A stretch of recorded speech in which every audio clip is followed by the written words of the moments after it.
अस्सलाम वालेकुम स्टूडेंट्स। आज हमारा टॉपिक है व्हीटस्टोन ब्रिज। व्हीटस्टोन ब्रिज के बारे में आज हम डिस्कस करेंगे।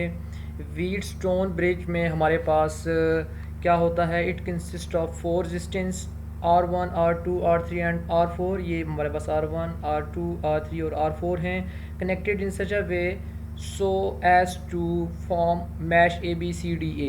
अब ये एक स्क्वायर की शक्ल बनाते हैं, ABCDA। अब battery is connected between point A and C. अब देखें यहाँ पे ए और सी के दरमियान हमारे पास ए है और सी है, इसके दरमियान बैटरी कनेक्टेड है। A sensitive galvanometer of resistance R is connected between point B and D. ये हमारे पास बी और डी पॉइंट्स है, इनके दरमियान एक सेंसिटिव गैल्वानोमीटर है। मतलब कि अगर मामूली सा भी करंट फ्लो करता है सर्किट में, तो वो जो सेंसिटिव गैल्वानोमीटर है उसको सेंस करता है। If the switch is closed, अगर तो हम स्विच क्लोज करते हैं, यहाँ पे ऐसे ये अब क्लोज है, a current will flow through the galvanometer, तो करंट जो है वो गैल्वानोमीटर से फ्लो करना स्टार्ट हो जाता है। We are to determine the condition under which no current flows through the galvanometer even after switch is closed. हमने एक कंडीशन ऐसी बनानी है जिसको हम इक्विलिब्रियम कंडीशन बोलते हैं। इसमें ये होता है कि अगर हम स्विच को क्लोज भी कर दें तो जो हमारे पास गैल्वानोमीटर है वो ज़ीरो करंट को जो है वो रीड करे। तो इसके लिए हम क्या करते हैं, for this purpose we analyse the circuit using Kirchhoff second rule. हम यहाँ पे किरचॉफ सेकंड रूल अप्लाई करते हैं। क्यों? क्योंकि हम चाहते हैं कि जो पोटेंशियल डिफरेंस है एट बी और पोटेंशियल डिफरेंस जो डी है, ये दोनों इक्वल हो जाएं। जब इक्वल होंगे तो कोई भी करंट जो है वो गैल्वानोमीटर से पास नहीं करेगी। So we consider the loop ABDA, BCDB and DADCA। यहाँ पे अगर देखें तो हमारे पास 3 तरह के लूप बन रहे हैं, एक ABDA एक लूप, और इसी तरह BCDB ये हमारे पास दूसरा लूप, इसी तरह ADCA दोबारा से 3 लूप बन रहे हैं। और इसमें से जो करंट है वो अगर बैटरी की मुनासबत से देखें तो यहाँ पे जो करंट फ्लो करेगा लूप 1 में वो I1 होगा और एंटी क्लॉकवाइज होगा। इसी तरह I2 वो भी एंटी क्लॉकवाइज होगा, I3 में भी इसी तरह। और रजिस्टर में से जो करंट पास होगी R1 में से उसको I1 कहेंगे, R2 में से जो पास होगी उसको I2, और I3 जो है रजिस्टर R3 में से पास करेगी। इसी तरह रजिस्टर 4 में से I4 पास करेगी। तो अब हम इसको इसके जो वोल्टेज है उसको हम कैलकुलेट करते हैं। तो उसके लिए क्या है, फॉर लूप ABDA, जो लूप ABDA है इसको हम देखते हैं पहले। तो इस कंडीशन को देखा जाए तो -I1 R1 यानी कि इसमें से जो वोल्टेज होगा, चूँकि वोल्टेज यहाँ पे रेजिस्टेंस के अक्रॉस ड्रॉप हो रहा है तो माइनस आएगा। वोल्टेज होता है V is equal to IR, तो हम यहाँ पे लिख देंगे R1 के अक्रॉस वोल्टेज जो होगा I1 R1 -7 लगेगा, क्योंकि रेजिस्टेंस के अक्रॉस पोटेंशियल ड्रॉप हो रहा है। इसी तरह से अब जब यहाँ पे हम आएंगे तो यहाँ पे RG की अगर देखें, अगर RG को हम पहले देख लें, RG को अगर हम यहाँ पे देखें तो RG में से तो I1 भी फ्लो कर रहा है। देखें ऐसे ऐसे ऐसे ऐसे ऐसे करंट होगा तो I1 भी फ्लो कर रहा है और I2 भी फ्लो कर रहा है। देखें I2 जो है वो ऐसे आएगा तो वो भी इसमें से फ्लो कर रहा है। लिहाजा हम लिख लेंगे I1 - I2 RG, यानी कि वोल्टेज अक्रॉस गैल्वानोमीटर।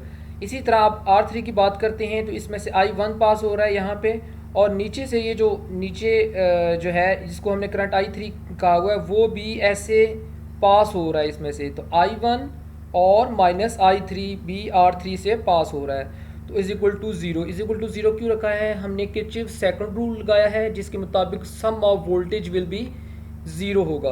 अब हम बात करते हैं BCDB की। BCDB तो ये हमारे पास सेकंड लूप है। इसको अगर देखें तो ये जो हमारे पास रजिस्टर है इसके अक्रॉस वोल्टेज ड्रॉप हो रहा है, तो वोल्टेज हमारे पास जो आएगा -I2 R2। इसी तरह अब हम आते हैं R4 की तरफ। R4 की तरफ अगर हम आएँ तो हमारे पास I3 भी इसमें से फ़्लो कर रहा है, I2 भी फ़्लो कर रहा है, तो I2 - I3 आएगा R4 में से। अब रह गया गैल्वानोमीटर, तो गैल्वानोमीटर से I2 पास कर रहा है और I1 पास कर रहा है, तो I2 - I1 RG लिखेंगे, voltage across galvanometer is equal to zero. अब हमारे पास दो तरह की क्वेश्चंस आ चुकी हैं। The current flowing through the galvanometer will be zero. अब हमने एक ऐसी कंडीशन सेटिस्फाई करनी है जिसमें गैल्वानोमीटर में से जो करंट है वो ज़ीरो के इक्वल हो। उसके लिए मैंने अभी आपको बताया कि potential difference at B and potential difference at इस पॉइंट डी पर वो इक्वल होना चाहिए ताकि कोई भी करंट जो है इसमें से फ्लो ना कर पाए। तो अब अगर हम ये कंडीशन सेटिस्फाई होती है तो हम ये कहते हैं कि आई ये जो गैल्वानोमीटर से करंट है वो जितना पास कर रहा है वो ज़ीरो के इक्वल है। फ़र्ज़ करें वो ज़ीरो के इक्वल है जो गैल्वानोमीटर में से पास कर रहा था करंट। तो इसका मतलब ये हुआ कि ये गैल्वानोमीटर की वैल्यू थी ना आर जी जिसके साथ लिखा हुआ है। अगर तो करंट ज़ीरो होती है तो ये वाली सारी टर्म ख़त्म हो जाती है। इसी तरह यहाँ भी आर जी के साथ ये वाला जो करंट है ये ज़ीरो हो जाएगा। तो हमारे पास minus i one r one और ये वाली टर्म बचेगी, ये उधर जाके प्लस हो जाएगी, यानी कि I one minus I three R three. इसी तरह ये वाली टर्म भी जो है वो ख़त्म हो जाएगी। Minus I two R two is equal to I two minus I three इधर आके ये वाली टर्म जो माइनस थी इधर आके प्लस हो जाएगी। तो हमारे पास ये दो जो हैं वो एक क्वेश्चंस बन जाएंगी। और फिर हम क्या करेंगे 13.23 और 13.24 को डिवाइड करेंगे। हमारे पास ये पहले देख लें कि इक्वेशन कैसे बनी है। जैसे मैंने अभी बताया ना कि इधर जाके तो ये दो इक्वेशन जब इसको हम सिंप्लीफाई करेंगे तो हमारे पास ये दो इक्वेशन आती हैं जब current flowing through the galvanometer will be zero होगा। अब इन दो जो इक्वेशंस हैं ये वाली और इसको डिवाइड कर दें तो हमारे पास जो डिज़ायर्ड कंडीशन थी जो हम चाह रहे थे कि हमारे पास आए वो R one is equal to over R two is equal to R three over R four आ गया। अब ये इक्वेशन क्या शो करती है इसको हम यहाँ पे देखते हैं। देखें ये जो इक्वेशन है ये सेटिस्फाइड इक्वेशन है, हमारी डिज़ायर्ड कंडीशन है। इसमें हम चाहते थे कि no current through the galvanometer and it shows no deflection. ये ऐसी कंडीशन है जिसमें से गैल्वानोमीटर में से करंट हमने अभी ज़ीरो किया था इक्वेशन में, तो हमारे पास ये डिज़ायर्ड कंडीशन आ गई। तो हम यही चाह रहे थे कि सर्किट में से करंट जो है वो इक्वल टू ज़ीरो हो। जब ज़ीरो होगा तो हम अननोन रजिस्टर जो भी होगा उसको उसकी वैल्यू को फाइंड कर सकेंगे। कैसे, अब हम यहाँ पे देखते हैं। If we connect three register R one R two and R three of non adjustable values, अगर हमारे पास आई one R two R three ये हमारे पास नॉन वैल्यूज़, इसकी वैल्यूज़ का हमें पता है, and fourth register R four of unknown value, और अगर हमारे पास आर फोर अननोन वैल्यू है इसकी वैल्यू का हमें नहीं पता, and the resistance R one R two and R three R so adjusted that the galvanometer shows no deflection. तो हम क्या करते हैं कि जो ये तीनों की रेजिस्टेंस जो होती है आर वन की, आर टू की, आर थ्री की, ये हम ऐसे एडजस्ट करते हैं कि गैल्वानोमीटर कोई भी डिफ्लेक्शन शो ना करे, मतलब कोई भी करंट इसमें से पास ना हो रहा हो।